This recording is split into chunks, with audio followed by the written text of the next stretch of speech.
In a monastery nestled between mountains and sea, there lived a Zen master known simply as Teacher Lin. Her monastery had become famous not for its ancient traditions, but for how it helped modern people find peace in a chaotic world. One autumn morning, a young woman named Maya arrived at the monastery gates. She was a software engineer from Silicon Valley, exhausted from endless deadlines, notifications, and the pressure to always be on.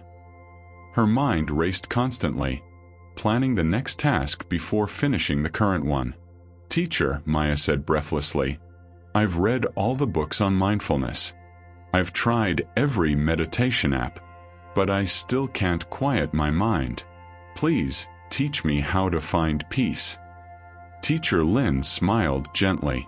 "First, you must unpack your bags. Then we begin." That evening, Teacher Lin invited Maya for tea. As they sat in the simple tea room, the master began pouring tea into Maya's cup. She poured and poured, even as the tea overflowed onto the table, spilling onto the floor. "Teacher, the cup is full. It's overflowing," Maya exclaimed. Teacher Lin stopped pouring and set down the teapot. "Like this cup, your mind is so full of thoughts, worries, plans, and knowledge that there is no room for anything new.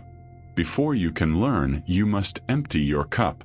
Maya nodded, understanding intellectually but not yet feeling the truth of these words. The next morning, Teacher Lin gave Maya her first assignment. "Take this bucket to the stream, fill it with water, and bring it back without spilling a single drop." Maya looked at the bucket. It was old and weathered, with dozens of small holes throughout its bottom and sides. "But teacher, this bucket is full of holes. It's impossible." "Then you understand your first lesson," Teacher Lin replied. "You are trying to hold on to peace, to capture calm, to possess stillness. But peace is like water. The tighter you grip, the faster it flows away. Stop trying to hold it. Instead, become the stream." Maya spent the entire day attempting the task, growing more frustrated with each failed attempt. By evening, exhausted and soaked, she finally sat by the stream and wept. As her tears fell into the flowing water, something shifted. She stopped trying. She simply sat, watching the water move around stones, over rocks, through shadows and light. The water didn't try to be water. It simply was. Over the following weeks, Maya was assigned to work in the monastery garden. No instructions, no goals, just tend the garden. At first, Maya's mind wandered constantly. She thought about emails she wasn't answering, projects left behind, her career stalling. Her hands pulled weeds, but her mind was in the past or future, never present. One day, while planting seeds, Teacher Lin knelt beside her. "Maya, when you plant a seed, do you dig it up every hour to check if it's growing?" "Of course not, that would kill it. Yet this is what you do to yourself. You plant intentions of peace, then constantly dig them up with worry. Am I peaceful yet? Am I doing this right? Is it working?" Growth happens in darkness, in silence, in trust. Maya realized she had been treating meditation like a performance review, constantly measuring her progress, judging her thoughts, evaluating her peace.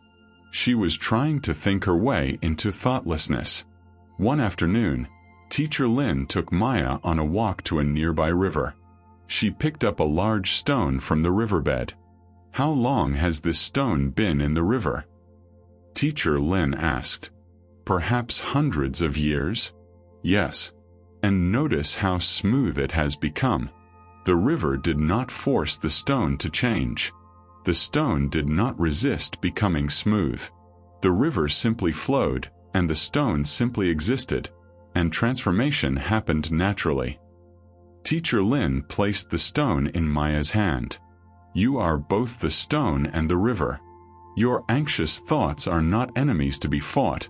They are the river that will smooth you if you let them pass without resistance."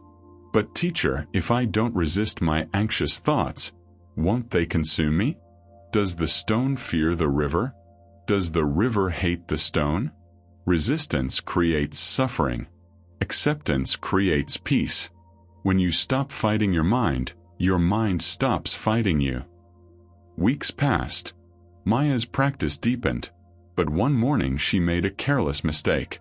While carrying a precious ceremonial bowl, one that had been in the monastery for 200 years, she tripped and it shattered on the stone floor. Maya was devastated. She gathered the pieces, tears streaming down her face. "Teacher, I'm so sorry. This bowl was irreplaceable. I've ruined something precious." Teacher Lin examined the broken pieces thoughtfully. "Come," she said. She led Maya to her private room and showed her a cabinet filled with objects. A cracked vase with gold seams, a torn manuscript carefully mended with silk thread, a broken statue reassembled with visible repairs. "This is kintsugi, the art of golden repair. In our tradition, when something breaks, we don't hide the damage.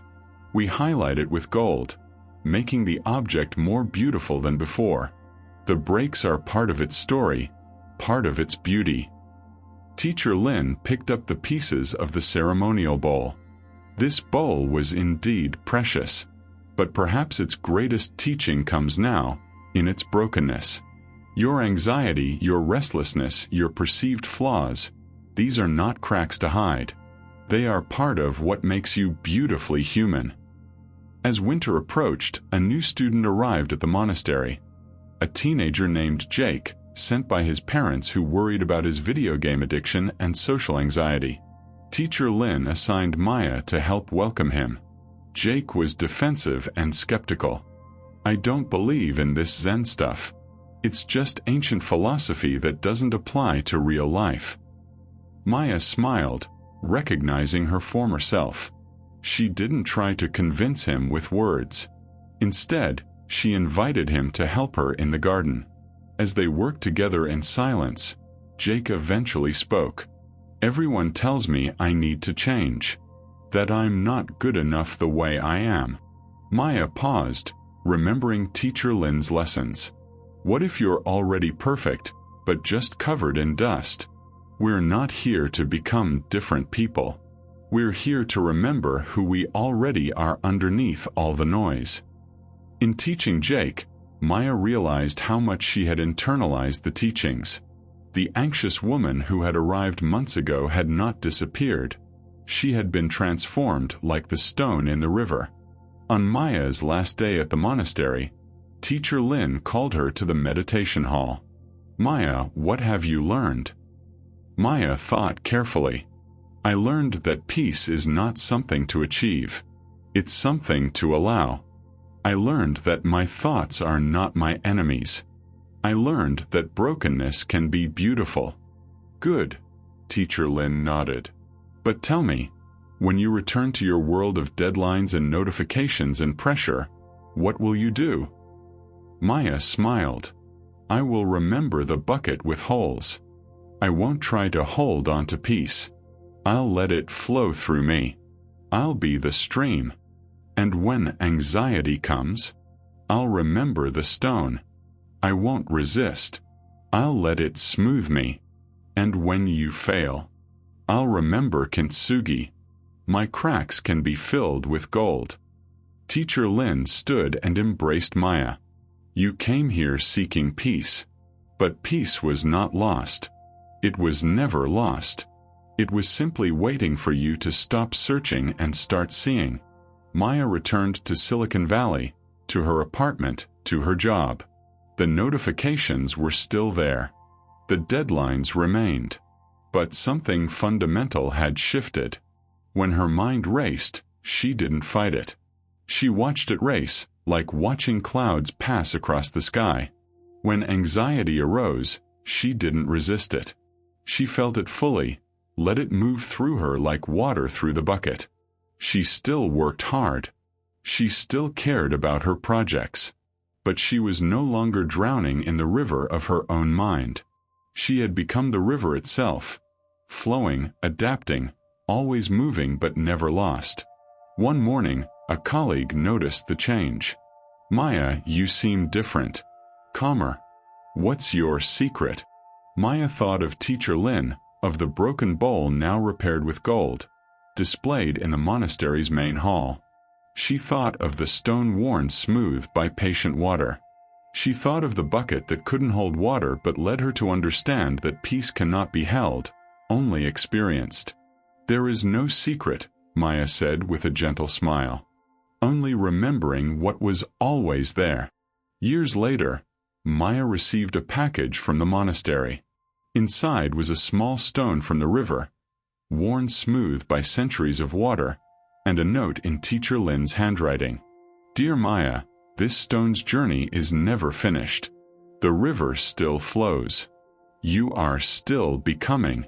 Send this to someone when they are ready to remember. With love, Teacher Lin. Maya held the stone, feeling its smooth surface, and knew exactly who needed it next. The teaching continues. The river flows. The stone transforms. And in the space between effort and surrender, peace has always been waiting.